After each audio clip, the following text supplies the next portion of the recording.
Hello everyone, it is Erin Floto here, and here's my goals video, but I'm not going to talk through this first part because if you can hear, I am sick and I'm not going to make you listen to me sick.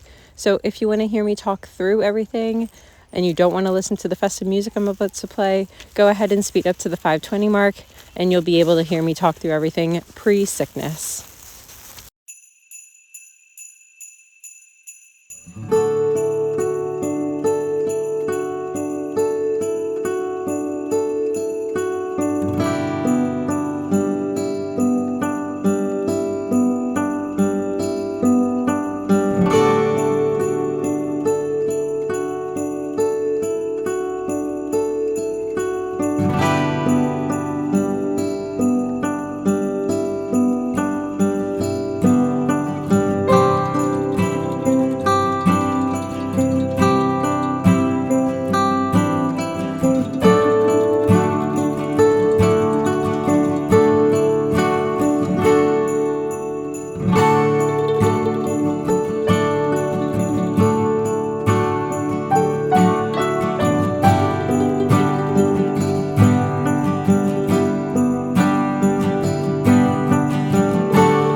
Okay, so now that we have the setup all done, so the first aspect of my goal planner is going to be just like in general, what is going on with my goal system. This is like kind of the precursor for the next couple years and what my intentions are for my goals for the next couple of years. I think I said this in my planner lineup video, but I intend for this this planner to run through 2029, and then in 2030 I would switch planners because that's kind of a big milestone in my life. I'll be turning 40, and so I feel like it's kind of like in a different phase. So a lot of this is like, hey, pre-40, what are the things that you want to do? So I have the cover page, which is just, I mean, this is actually like kind of similar to my office style. At least it is right now. Who knows if my office style is going to change, but I have my desk. I look out my window from my desk, and then I have just like purple pastel like colors everywhere. So that's kind of what I have here. And it's just a reminder of what the definition of a goal is and like where you're going from there. The next thing I have is a goals guide, and this is kind of to help me reflect to find goals. So these are 5 questions that I think about when I'm trying to figure out what my goals are. If nothing were impossible, what would you want to do? What would you want / do? If you have $1 million, how would you spend it and or use it? How many goals am I chasing at once? This is a big one for me because I don't want to set too many big ticket type things because I will never follow through. Number 4, if everything stayed the same, what one goal would have the greatest impact on your life? And then number 5, how will I know if I have arrived? Because goals are really hard if you don't have a like an end where you can be like, oh, if I do this, this, and this, that's me arriving, me completing that goal. Then I have my goal system. I've talked about this a little bit, but this is how my goal system works. It's a VCIT. So we have the vision. So this is an annual vision. It's a broad picture goal, your umbrella goals, everything else will nest under it. This is your North Star, simple, clear, something that inspires you. So what are your big ticket things? Don't think about anything measurable at this level. You really just want to say, hey, you know what I would like in this life? I would like money. And then, you know, hey, I want to like save money. I want to deal with my finances. Hey, I want to lose weight. Okay, so then how am I going to achieve losing that weight? So that is the overall big ticket. If this happened, that would impact your life. The quarterly check-in is you're narrowing the vision and you're looking at focus areas. So there's a lot of different ways to lose weight, for example.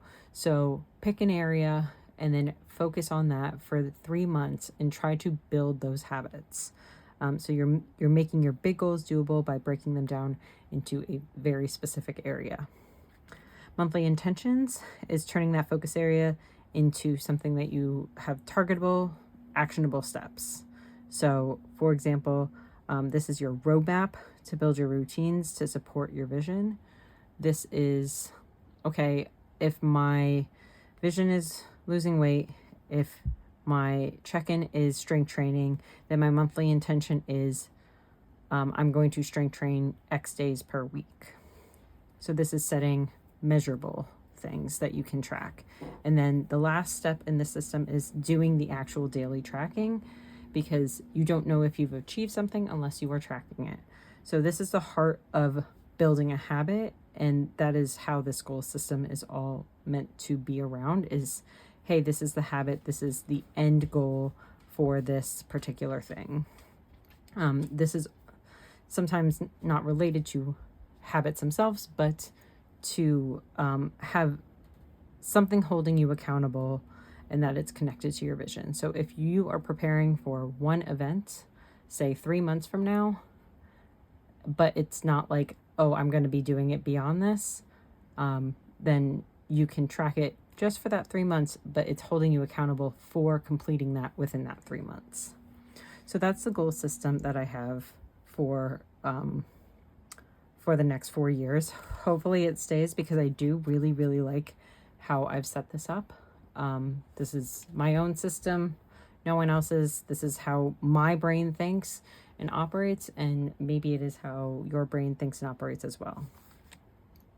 Next, I have 40 before 40. I'm actually not going to fill that out in this video. First of all, I haven't done any thinking about things that I want to achieve before I'm 40. I'm just trying to get through the end of the year right now, so that is going to be a whole separate video. But there are a couple of things that I know that I would like to potentially try before I'm 40. So that's why I went with this particular setup.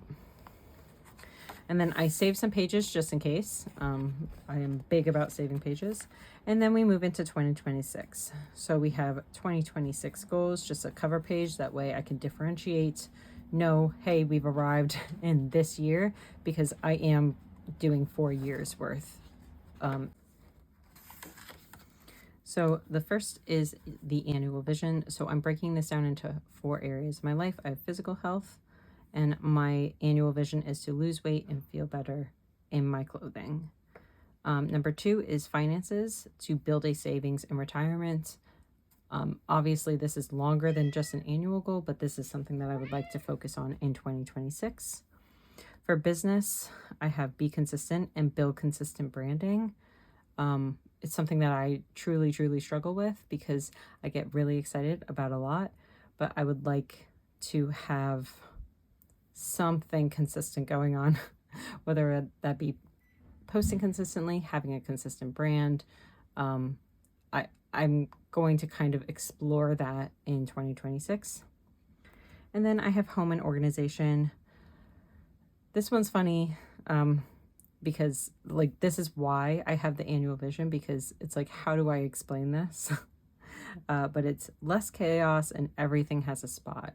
Ideally, that's what I would love, is that when I look around my house, I am not overwhelmed by the amount of stuff there is. I am not overwhelmed by the organization of it. I am not overwhelmed by how many pieces of furniture, how many toys there are, right? Like, I want to feel less chaotic when I look around my house, and I want things to end up in their homes.